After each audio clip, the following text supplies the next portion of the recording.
Good morning. I'd like to reserve 1 minute for rebuttal, Your Honor. May it please the Court, my name is Tom Hall, and along with my co-counsel Amanda Lundgren, I represent the appellant in this matter, Barnsdale Holding.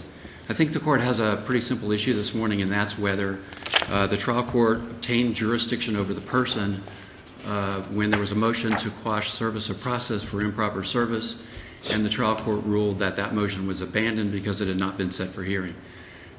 It seems to me to be a pretty simple case in the sense that the administrative order, to the extent it would allow the judge to enter that order, is invalid in the sense that it contradicts the rules of civil procedure and it contradicts the case law on obtaining jurisdiction over the person. There's nothing in the rules of civil procedure that impose any sort of time limit about when you have to set a motion for hearing to have that matter heard. We filed the motion to quash service, and there was nothing, we didn't have any affirmative duty other than the administrative order to do that. I think this Court's case in Bathurst, which we cite in our brief, is really instructive on this issue. In that case, the local administrative order, or the order entered by the judge, imposed a 5-day time period for objecting to having the case sent to a general magistrate. This Court struck that down, saying the rules of civil procedure don't have that 5-day limit, and you couldn't impose it administratively by the judge. I think this is the same thing. The administrative memorandum, which is at issue, says that, and there's some confusion about which administrative order or memorandum was actually in effect at the time. The judge cites, I think it's 12H. 12H does not actually impose any specific time limit. There is a later administrative order that says it has to be filed within 30 days. So I'm not sure actually which order was in effect at the time, but either one would be invalid in the sense that it imposes a duty on the defendant in a case to move the case forward. I don't think they have that duty. There's nothing in the rules of civil procedure that says they do. The sole burden on moving a case forward at the trial court level is the plaintiff. There's a rule in which if you don't move it forward within a certain period of time, you get dismissed for lack of prosecution. Even in that rule, if you're not moving the case forward and you're a plaintiff, under the rule, you're required to get notice, so you have an opportunity to do something. Is your client stopped from raising this? Their argument is your client can raise it in a subsequent pleading and still preserve it, therefore we shouldn't even be here. I don't think so, Your Honor, because the rule, the non-final rule specifically says you can appeal a non-final order that determines jurisdiction over the person. I think this order absolutely determines jurisdiction over the person. It denied the motion to quash service of process, and then it said file an answer. I don't think there's any question. Could you raise it as affirmative defense in your answer and still have it be valid? I think you still can do that, and I think you can keep doing that, but that doesn't mean that you can't, at this point, raise it in a non-final order. Does it automatically find jurisdiction over the person? Because you get served, you take the position, you don't have jurisdiction over the person, you file a motion to quash. If the court rules on that, that would decide something. Right. The court doesn't rule on it. The motion goes away when it's denied. Right. That doesn't mean there's jurisdiction or not. It puts a burden on you maybe to answer or do something. I think it does in this sense. You're required to answer, and there's another rule of civil procedure that says the trial court can defer a ruling like that till later and actually carry it forward clear to the trial. Could you have answered or filed any of that responsive pleading, with a special appearance, anything like that would preserve your right to contest jurisdiction over the person without submitting yourself, unintentionally to the jurisdiction? I think you can do that as long as you do it as the case law makes clear, as long as you do it as the first thing you do it. But once you do it and it gets denied, I think then you can absolutely appeal it at this point because I think it's determined jurisdiction over the person because they've ordered you to answer. I understand what you're saying, but I just think it's different than that. I'm getting to the real impact on your client of the motion being ruled as abandoned and denied. I think the rule. They have the burden to move it forward, but you are in effect putting an anchor in the water when you file a motion to quash. So it's stopping them from going forward, and then you just did that, and then nothing happened for 18 months. Well, it didn't stop them from going forward. They could have set the motion down for a hearing. The case doesn't go forward except to do something with that motion. That motion has to be resolved one way or another before you can go forward. Absolutely it does. But I think the burden falls on them under the rules of procedure to set that motion down and have it heard and determine whether or not there's jurisdiction over the person or not. So if I could talk for a minute to the actual, whether service was proper, there's no question that what happened is they served them at a post office box. This Barnsdale Holding has a registered agent. It's on file with the Secretary of State. In fact, the original summons that was issued has that registered agent's address on it. And somebody, I don't know if it was a process server or somebody else, crossed through that address and wrote in the address where the post office box is, and that's where they serve the process. It's really clear under the statute and under the case law that you can't use that for a corporation. You can't use that substituted service of a mailbox if there is another address which is publicly available to you. There's no question. We have a printout of it, or we incorporated it into our brief. And in fact, the original summons has that address. Barnsdale Holding has a registered agent in the state of Florida. They could have easily served them there, and they chose not to. We don't know why they chose not to, but they did. Is it a P.O. box or is it a UPS box? You know, I'm not really sure, and I don't know that the record says. It's probably, well, yeah, it's it looks, UPS. it looks to me like one of those UPS or Kinko, because if you look at it, it says Suite 12. It's UPS. Suite somebody, it's probably UPS. It's UPS. But This the record post office doesn't box say is just a box. right. But the record doesn't say one way or the other what that is. And I think both parties are referring to it as a post office box, but I think you're right. It's probably one of the private mailboxes. Does it make a difference if the reason that people use a UPS box instead of a post office box is if you mail me a package to a post office box, post office won't accept it. They won't sign for it. Right. UPS will sign for it for you. Right. Does that put Mr. Joe Gall in a position where he's deemed authorized to sign for something? No, or is this different than a package because it's a jurisdictional issue with a It's subpoena? a jurisdictional issue about getting service of process over the person, and the law is really clear that that statute has to be strictly construed. You have the case that we cite in the brief, which I think is the best one, Vidal, SunTrust Bank. There, in that particular case, the people had a house that was being foreclosed on, and they had another house somewhere else. They tried to serve them at the house where the foreclosure, that house, couldn't find them there, went to their house in North Carolina, couldn't find them there, came back, served them at a post office box. They came in to cross service of process. The court said not good enough. If you got an address for them, you got to serve them. You're saying Barnsdale has a registered agent named what in Tallahassee? No, they're in Naples. Or Naples? No, but is it registered with the state? Yes. It's on file. And that's in our record? Yes. There's an affidavit. Naming who they have deemed that they want to be accepting process. Yes, absolutely. So at any rate, I just want to sum up by saying that the cases that we've cited in the brief make really clear that this was not proper service. The court, if they had looked at the merits, should have absolutely decided that they hadn't served process. And one other final point I want to make on that is, the case law is also very clear that once we file that motion to quash service of process, and we have an affidavit that establishes those facts, the burden shifts to them to prove that they had proper service. They didn't respond at all in the trial court. So when the judge was looking at it, if he actually looked at the merits, he would have had no choice but to grant our motion and determine that they did not yet have jurisdiction over the person. For that reason, I would urge the court to reverse and send it back consistent with the court's ruling reversing. Thank you. Thank you, counsel. May it please the court, my name is Jeremy Harris. I represent the appellee Deutsche Bank. I'm going to apologize. I have a cough drop in. I have a cough that I think I'll be able to work my way through this. If you use it up, let me know if I'll lend you one of mine. Okay. I've got a couple in my pocket. Me too, because I brought mine with me. Not as many as I have. I'm leaving because I feel fine. I feel like I'm far enough away from you where if you got sick, it would be from one of them. Counsel, not from You could me. leave. Don't feel bad. We both, Judge Wells and I got it from him last week.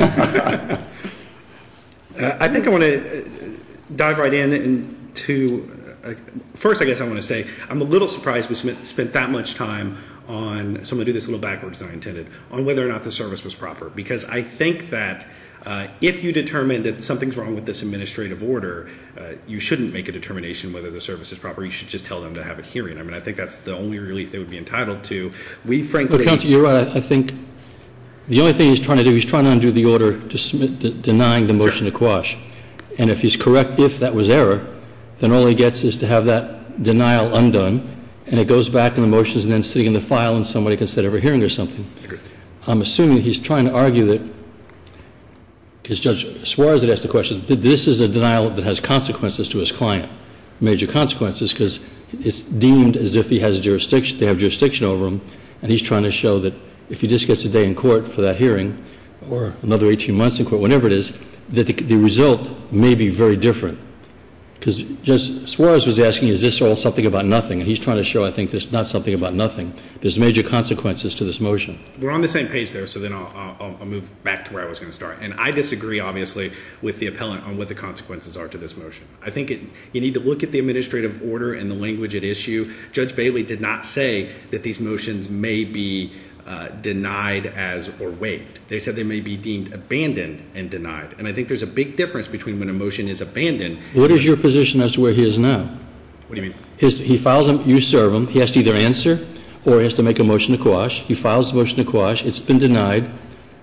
What choices does he have now? Does he have anything other than being obligated to answer? I think he could answer with an affirmative defense that service wasn't proper, and then I think he could immediately raise in an independent motion, another motion to quash, a motion for summary judgment, whatever he wants to call it. Your position is he can challenge the service process before in the his trial, answer. in my opinion. In his answer. Yes. Because the next thing upon him is it's incumbent on him to file an answer. Agreed, and I think that the appellant cited probably 3 or 4 cases in their brief where they lost the initial service argument and a motion to quash, but they were allowed to defend the action, and the appellate court said they didn't waive that argument. My opinion here is this is a mechanism that the court uses to move the file, not to make an adjudication on the merits on whether or not service was proper. So I think absolutely. Well, one of the issues for us is he may be right or wrong on the merits of his argument here. But going back to Judge Suarez's question, which is brilliant, which is why he's presiding, we don't rule on moot things. If he clearly, unquestionably has the right to raise the same thing in an answer, that may or may not tend to make this, sure. moot. And I'm in a weird position, right, because I don't represent Judge Bailey and I don't represent the administrative order. You do represent the ruling she made. Absolutely. And you're standing on that ruling. I totally am. But I think you're right. You could rule that it's moot because he has the ability to raise this again. And I mean, we argue that in our. No, I know we can do that, and you'd be happy with that. The question is that legally correct? I think so. I mean, is he still preserved? We certainly argue that in our brief. I don't see anything in the case law to the contrary, and I guess that's why I went into the waiver versus abandonment difference, because waiver is a relinquishment of a right, and that right is decided, and abandonment is just I don't want to go after that right now. And so that distinction, which I think they kind of gloss over, is the difference on this argument. If the administrative order said that you waive the arguments raised in your motion if you don't timely set them, I think I'd be standing on a much weaker foundation, I suppose. But because it's an abandonment, I really just think it's a procedural mechanism for the court to push these things around. And Judge Bailey in her emails, whether you get into those or not, was very clear that they can still raise these defenses in the action, that they're not going away. So to a very real degree, I feel like this is very academic because I think they could just bring it up again.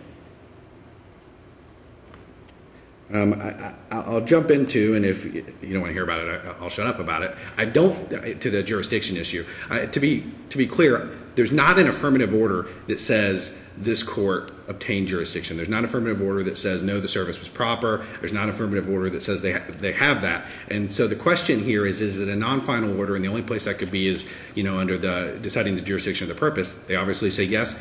We say no there. I think if we're right on the abandonment issue, meaning they can still raise this, then there's no jurisdiction of the person established by this order, which means you can only look at this as a writ assert. And there's zero doubt that this court has the authority to rule on writs assert. In the reply brief, there's kind of a generalization that we argued that this court couldn't do that. That's not true. The Supreme Court obviously can rule on writs assert. This court can. The difference is whether you have concurrent jurisdiction with the Supreme Court. The entirety of the initial brief, which surprisingly you didn't hear a ton about, is that this administrative order conflicts with the Florida Rules of Civil Procedure. The exclusive jurisdiction of the Florida Rules of Civil Procedure, the Rules of Administration of Justice, and the Florida Bar Rules is with the Florida Supreme Court. So as an even initial matter, I think you should hold that it's not a non-final order and you don't have jurisdiction to look at it, because if you read their actual brief, the initial brief, the argument is about, well, this conflicts with this rule of civil procedure and this rule of civil procedure, and they can't do that. I think that's the Supreme Court, and I think the mechanism should have been to challenge this in the trial court through a petition for writ assert, and if they lost there, then they probably should have went to the Florida Supreme Court. So for what it's worth, these kind of issues that we're talking about, I think is actually the second step. And so I think you got to decide that first thing. Do you have jurisdiction? If you do, great. Then we move on to what I talked about, which is the waiver and abandonment issue. I think you could get to the third step, which is, does this rule really violate any of their rights? Does it conflict with any of the rules of civil procedure? And unfortunately, or fortunately maybe for you, that also determines on how you interpret the outcome of the rule. Their argument is very strong, I suppose, if you believe that they cannot raise service of process anymore. If you don't believe they cannot raise it, then you look at this and you see Judge Bailey has, under the rules of judicial administration, the right to develop orders to help move cases along and to help push the docket. And, I say this as someone who represents the bank. There's no doubt that the lower court system, and probably y'all, are flooded with foreclosures. And so it's admirable, in my opinion, that they're trying to come up with procedures to fix that. The question is, did they step outside their authority? And I simply don't think they did. I think if you look at each rule, and there's 5 of them, there's no way I could get to all of them in each one. If you want to hear about one, I'll skip to it. But if you look at each rule, I don't think that it could be fairly argued that an administrative order that allows a motion to be deemed abandoned conflicts with any of the rules that were cited. I suppose because I didn't get there, to jump back to jurisdiction just really briefly, the cases that you should really look at is the Wild v. Dozer case and then this 1-800 traffic case. The Wild v. Dozer case seems to indicate, well, if it's about, that one's about judicial assignments, and in that one the Supreme Court said that that's just us because that's our exclusive jurisdiction. The 1-800 traffic case backs up and says, well, no, the appellate court can still decide writs assert as long as it's not something that's within our exclusive jurisdiction. So in order to decide you have jurisdiction, you have to decide that a challenge to I guess, obfuscating the rules of civil procedure is not within your or within the Supreme Court's exclusive jurisdiction.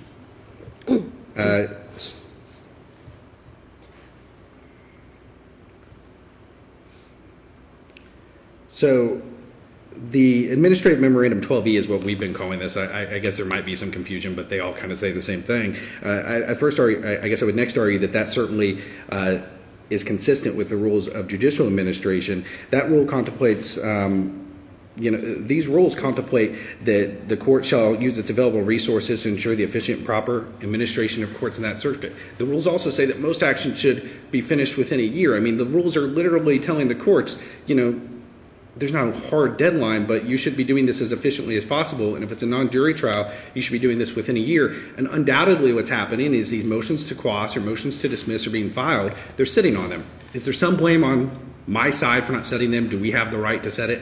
Absolutely. So it's a little weird. You could have set it immediately. Absolutely. And hope for a denial of motion, and then they're forced to answer, and you can move forward on your case. There's no doubt we could have done that. I agree. Usually a plaintiff is as anxious or more than a defendant to get that case going. That's why you filed the case. Sure. No, I completely agree. And I don't, besides talking about how busy everyone is in this area of the law, I wasn't foreclosure counsel. I can't tell you why that didn't happen. But the court has to decide a way to deal with this issue. I mean, the simple fact is the motions get filed and there are so many files. I think what foreclosure counsel does is they pick the files that are easiest. And the court can't let that happen because that means they are in 2013, 2014, they're trying cases that were filed in 2008. So the court took it upon itself to figure out a way to deal with these motions that are filed clearly for delay that would have taken an evidentiary hearing where the foreclosure firm decided, you know what, I'm just going to do these other 10 files and that one is going to have to sit there until we get around to subpoenaing the process server and having this, having the initial hearing and having the evidentiary hearing. But there's nothing that I can see in the rules of judicial administration that this conflicts with. I also don't think it conflicts with Florida Rules of Procedure 1.140D. I want to address this just briefly because it's they try to make it kind of a knockout in their brief. And that comes down to use of the word application. That statute says, or that rule says that if the defenses raised 1 through 7, and this is, improper service is one of them, basically have to be heard upon application of a party before the trial happens. And they say, well, this this violates that. I don't agree, and because we disagree upon what application means. In this case, if you read that entire subdivision, application means you set a hearing. They didn't set a hearing. It's not a motion. They cite 1.100 that say, well, an application is a motion, but that's a different type of, it's confusing, but that's a different type of application. That's an application for an order. So there's nothing in that rule that suggests that, that denying a motion as abandoned is somehow obfuscating 1.140D, and to be frank, the rest of them are kind of the same thing. They say that it violates Florida Rule of Civil Procedure 1.200A. Well, that's just the case management order. I don't understand how the ability to set case management orders conflicts with the ability to deny a motion as abandoned. So I think that, I'll summarize. I think you first have to look at jurisdiction. I obviously think we win there, but I think the second step is what's the actual effect of this, and I don't think it's anything, because I think they can still raise this in their answer, and I think they could immediately have a hearing on it. I don't think they have to wait till trial. If you get past that, I think you could still rule in my favor, because I don't think the administrative order actually contradicts any of the rules of civil procedure, and I don't remember actually hearing in the oral argument, even though it's mostly what the brief was about, which rules they think it would have contradicted, because I think our brief did a pretty good job of showing that they don't. If I'm hearing you correctly, are you saying that in fact, if we were to deny this motion, that your client would not raise, when they set down the motion to quash, would not raise any type of waiver, or you can't raise it now? In this case, no. Can I promise you whatever plaintiff, I mean, if you rule that way, you should say that so that future banks can't do that. We've certainly made that argument in our brief that we think that that's how it works. So I certainly would be a little strange for you to rule in my favor and then me to run to the trial court and go, they waived this. And I'm a little perplexed on the rule, because I understand what you're saying. The rule says it's abandoned, but yet, as Judge Levy said, generally it's the plaintiff's duty to move a case along, and if a plaintiff doesn't, then can be dismissed for lack of prosecution, etc. Sure. But yet this rule seems to put the onus on the defendant to do so. Sure. And so, I mean, it kind of goes contra to what we're all used to. Well, and I guess... Did anything happen in this case during they file a motion, 18 months go by, then the judge dismisses it under Rule 12E. Did anything else happen those 12 months? I'd have to grab the docket to make sure, but I don't think so.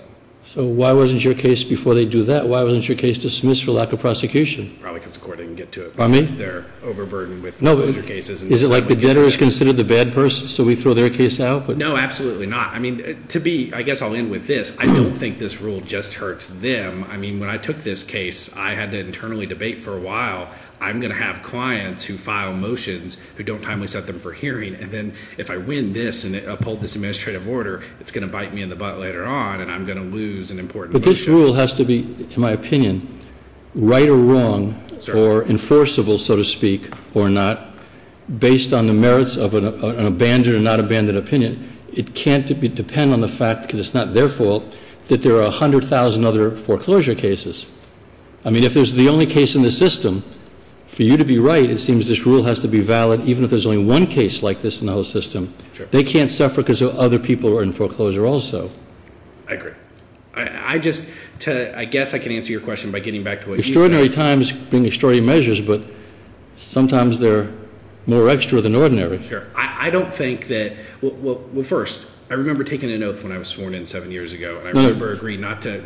You're right. No, that's Boy Scouts. The court is all fingers. My kids are Boy Scouts, so I'm used to. You have to use all fingers for the court. point is, I remember taking an oath that I wouldn't engage in actions solely for the purpose of delay. So I agree that it's generally a plaintiff's job to push a case, but I also don't think a defendant gets to sit on their hands during the entire litigation. I also don't think this rule conflicts with 1.420, because I don't think the court denying this motion personally is the record activity that would have revived the 10-month time period. I think they could have, during this time period, given us an FWAP notice, and I think we would have had to comply. And so I don't think FWAP is an issue here with this rule. I think that it's not record activity of us if they file something if the court denies a motion as being abandoned. But by the way, for practically speaking, I think they could have issued an FWAP notice. They simply didn't because of how overburdened they were. But the fact is, it's still, for this rule to not be okay, if we get to the third stage, you still have to decide that it conflicts with a rule of civil procedure, a rule of judicial administration, or a rule of the Florida Bar, and it's unclear to me what rule the appellant would like to point to you in oral argument, at least, that we haven't refuted in our answer brief, because I simply think they're wrong on all those arguments. If they have a right, if this is affirmed, they have to answer us next. Yes. The next thing they have to answer. If they do as you're suggesting, if they answer and raise in the answer a challenge to the jurisdiction for the merits they're talking about, it's a UPS box, whatever, is your position that that would be heard before trial? Yes. So, and I think you should tell the court to do that. I think you so should tell you would have no problem, in other words, if this order from Judge I think it's Judge Gale, but Judge Gales, I think. you want us to reverse a federal judge? Not Gales, I think it's... He's now a federal judge. Yeah. As we sit here, he's basically on the Supreme Court.